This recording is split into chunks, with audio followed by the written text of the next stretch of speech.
Hey, welcome back to the What the Wealthy Do podcast summer series, where we are revisiting some of our favorite episodes and yours too.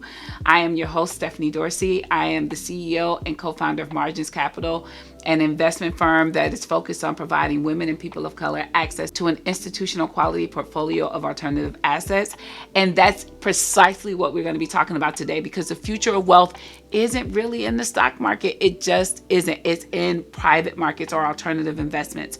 And here's what excites me. Women are positioning themselves to lead this space. And in this episode, we're going to talk about where wealth is going, why women's perspectives matter, and how you can get ahead of the curve. And like we do every week, this is just a reminder that our podcast is intended to give financial education and not financial advice. So let's get into it. So, hi, Erin. How are you? Hi, good, Stephanie. How are you?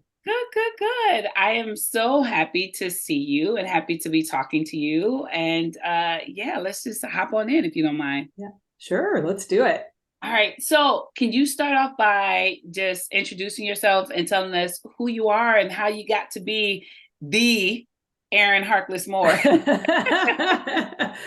Yes, happy to. So again, hi, I'm Erin Harkless-Moore. Nice to be here today and chatting with you, Stephanie.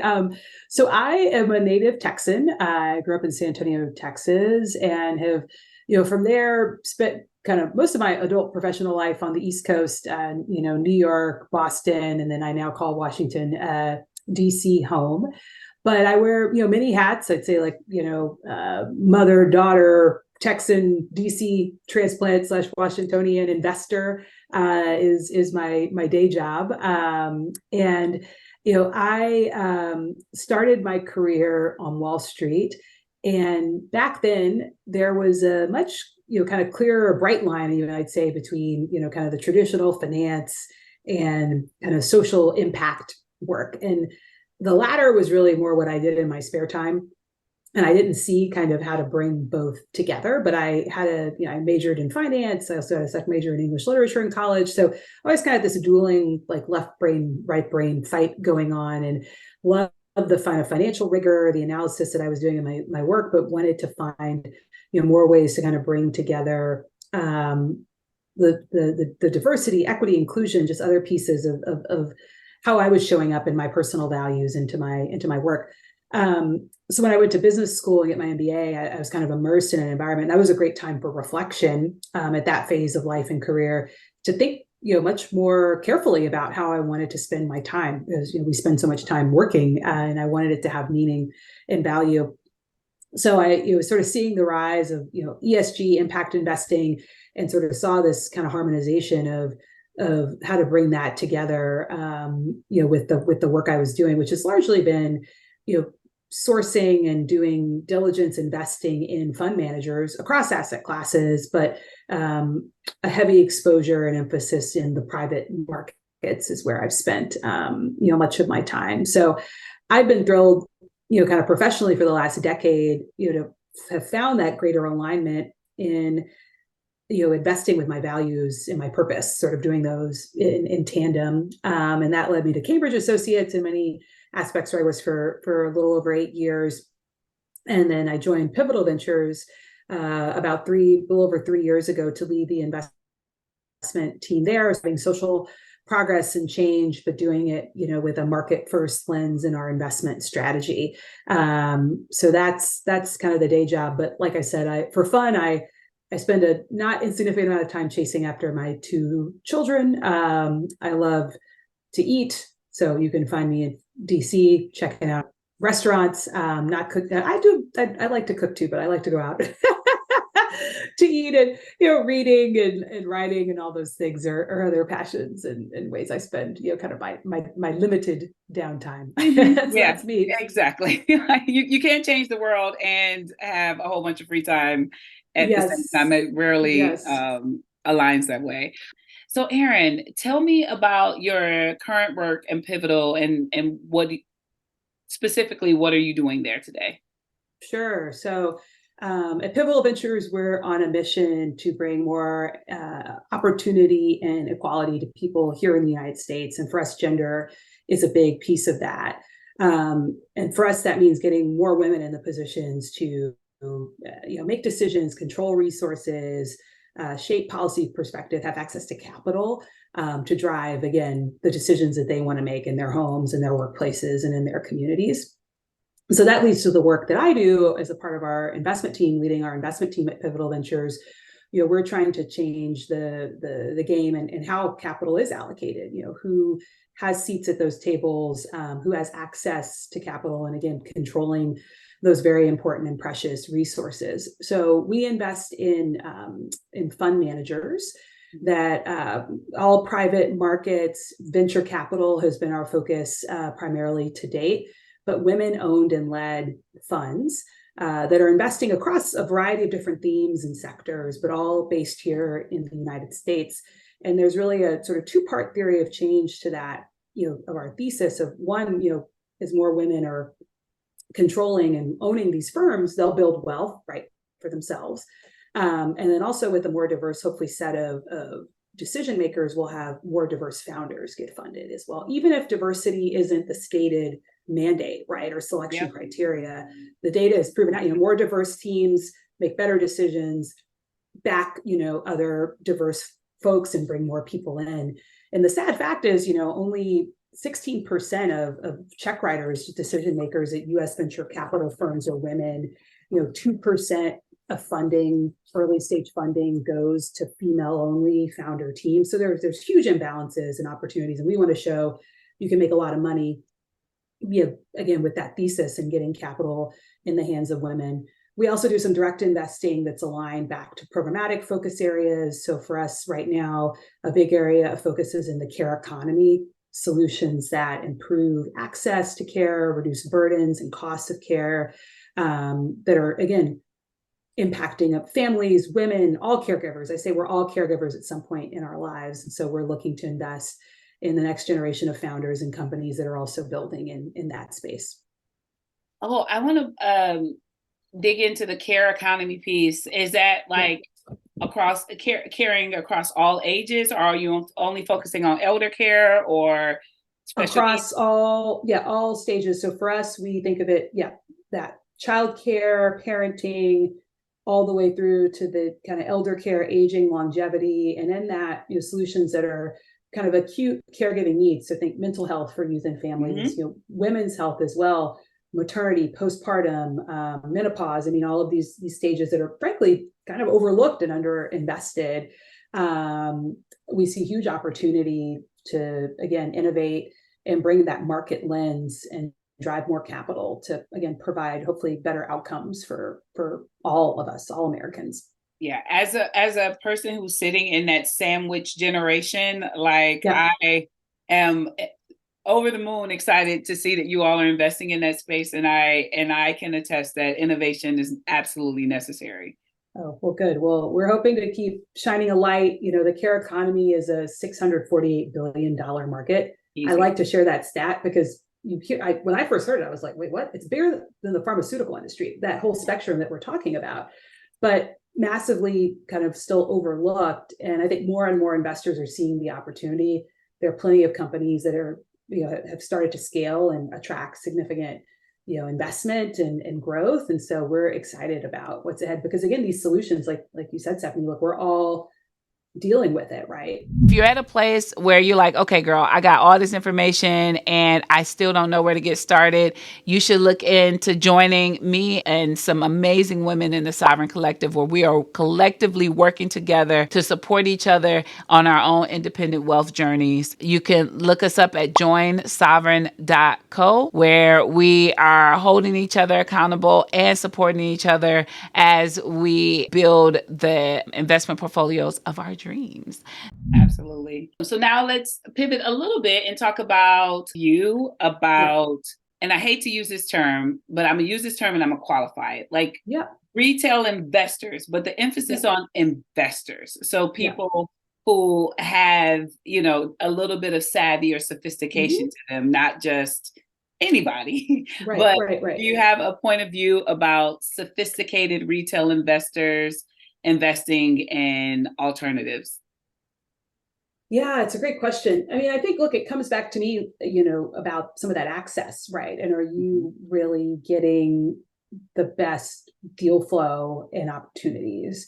Because you also are paying, as someone said to me once, and it's all sort of co-opt this line. The only thing that's certain in investing are the fees, which are the cost to do this stuff. Performance is not guaranteed. The fees are, you're going to pay those fees regardless, right? That is right. And so I think for again, even sophisticated retail investors, for me, it's like, do I think I can have the access, the network, and ability to assess the quality of the investment opportunity to make it worth that cost, right? Because otherwise, you can, again, like I said, keep it relatively simple, and just index or do. I'm a believer in active management. So on the public side, public equity side, I have active managers in the portfolio. But I think you have to believe that they can outperform. And so that's part of it as well. And sort of that calculus and trade-off. And if you have the right advisors too. I mean, I've benefited, from other financial advisors, that we've had as a family, some friends that do that work that I can call up or that might share opportunities with us, and having that trust in them that, again, their process is sound and robust, to know that, okay, I'm getting this deal through this advisor and I've vetted them to know that their quality, their track record is good. So all those things to me, I think, need to be true before, even the most sophisticated. I even say this for like anybody. Like, you could be a ultra high net worth person, the bar to do alts is high. And so I think those conditions need to be true for everyone to take that leap.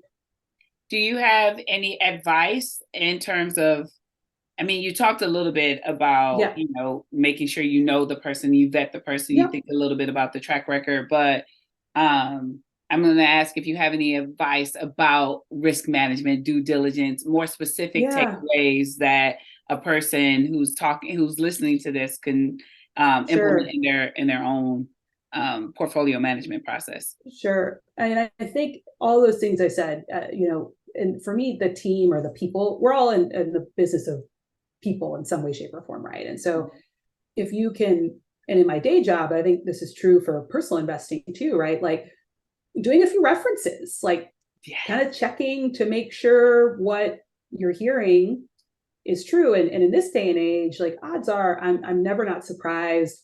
You go on LinkedIn, and you're like, oh, I know somebody that knows, or this is a real estate deal and X. Oh, my friend like lives in that neighborhood. Just some basic stuff. Like, let me call somebody up and like try and get a little bit, layer deeper in what's going on in that, as it relates to that strategy. So that's one thing I point to. The second thing too is just, the strategy and ability to add value, in and of itself, but also I think about it in the context of just your portfolio, right? If you have every investment needs to stand on its own, but it's also complementing the broader pie of what pieces is a pie of what you put together. That's right. And so that's one other piece of, are you throwing in that kind of knowing what you own and going a layer sort of deeper. Oh, I'm in this venture fund. Well, what are the underlying companies? Do I have, if I invest in this next fund, am I going to suddenly be very concentrated in one asset and I didn't realize it, right? So it's just peeling back that onion, and I think having a very high bar for what is coming in is helpful as a risk management tool too. And just I always say, know what you own. Don't take really anything for face value. I'm probably sounding like a very skeptical, non-trusting person. But I think that's important when you're investing. Like, exactly, you should come with questions and sort of push, and you still won't get everything answered, right? And you're kind of constantly always doing diligence, but having that mindset, I think, is important before you jump into any new investment. That makes sense. You mentioned your risk tolerance. Can you talk about a little bit about, I guess this is the last question, what your risk tolerance is and how that impacts, the type of investments that you even consider? No, it's a great question. I mean, I like to think, and this is something I've learned from my day job as well, is there's the stated risk tolerance, and then there's like the risk tolerance actually in your belly. And I always go back to in these crisis moments, and we would do this. I do this with clients I serve when I was at Cambridge Associates and other places, where on paper, and this is true for myself as well, right? Like the same analysis. You say, oh, I can handle a big drawdown, or I've got a long-term time horizon, like I can ride the waves.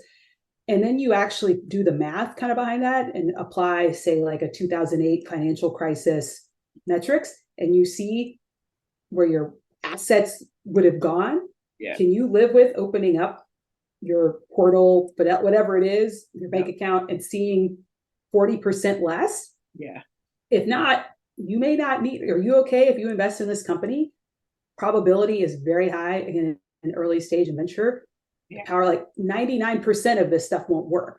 So are you okay with, if you have 5 investments, all 5 might fail for sure, probably 4 will not work, and maybe 1 will be a big success, right? Are you, so it's like unpacking that piece, I think, is really important at getting at, like, do you have the risk tolerance? So for me personally, and maybe it's because I also do this as my day job, I'm not one to like I follow and track the markets and like know what's going on, but I don't allow myself to get into the like, let me open up my brokerage account and my 401k every month. And like, because over the last, year, I mean, the markets have kind of been going like this in the public side, but like you can have those moments where oh, it's down so much, I got to sell, or because that's the exact wrong time. Oh my goodness. And so that's where in some ways alternatives and privates are good, because you are locked up. It's a liquid, so you can't. You just gotta hope and a prayer, like you for that. Gotta hope and 5 pray. years. It's gonna turn, for 5 or 10 years. But I think that's part of it, and it's candid, and with your family too. If whether you're an individual investing with your spouse, your partner, family member, like make sure, because I may be able to ride the waves, but if my husband can't, then that's a problem. If he's going to be wanting to sell something when I think we should hold it. So having the frameworks, the ability to have those conversations, I think is incredibly important to kind of getting at assessing what your risk tolerance is. And I think it's probably true for most people. And I'd say this for myself. It's not as high as I like to think it is. Absolutely. And I have thoughts about that, but I know we're at time, and well, to be continued. Yes. Oh my gosh, Erin, it was an absolute pleasure chatting with you and learning from you today. And this was so fun. Have a wonderful, wonderful day. You too. Thanks so much. The future is being built right now, and women need to be at the table. So position yourself, ask questions, get educated. The opportunities are there. You just have to know where to look and how to move. Let me know what you're building next. And if you found this episode to be helpful, don't forget to like, follow, and subscribe wherever you get your podcasts. We're on YouTube, Spotify, and Apple. And don't forget to share it with a friend. Who run the world? Girls. Who run the world? Girls.